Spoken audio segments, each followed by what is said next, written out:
Les objectifs de l'atelier visent notamment à favoriser la réflexion et les échanges avec les collègues sur le handicap.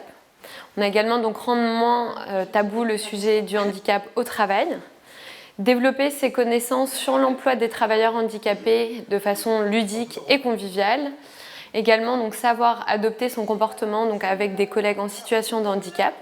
Et enfin, découvrir les aides compensatrices qui sont mises en place par les personnes en situation de handicap et également celles qui peuvent être mises en place pour les aider. Le jeu de la mallette de jeu, c'est une plateforme de jeu où il y a des questions quiz et des questions actions. Et le but, c'est de rendre accessible le monde du handicap au monde de l'entreprise.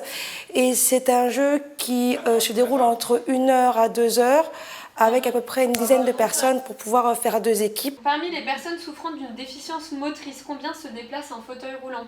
50%, 12% ou moins de 5%?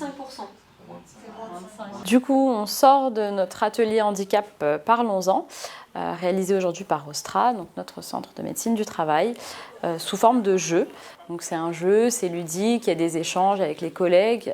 Les réponses apportées par les 2 professionnels nous ont permis d'en apprendre beaucoup plus, de découvrir un petit peu la problématique de l'handicap au travail sous d'autres formes. Moi, j'ai apprécié en tout cas ce moment. Et puis en tant qu'employeur, donc moi je suis référente handicap au sein de mon entreprise.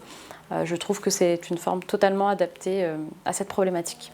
L'atelier qui nous a été présenté aujourd'hui est fort intéressant. Ça permet effectivement d'unifier les gens sur un environnement et un milieu qui n'est pas forcément connu de tout le monde, qui n'est pas forcément appréhendé par tout le monde, parce que des fois ça nous amène des questions un peu idiotes peut-être parfois, mais avec un avantage de nous faire découvrir ce qui peut être un handicap et ce vers quoi on peut tendre au travail vis-à-vis du handicap et réussir à surmonter les handicaps et à pouvoir s'insérer dans le travail assez facilement.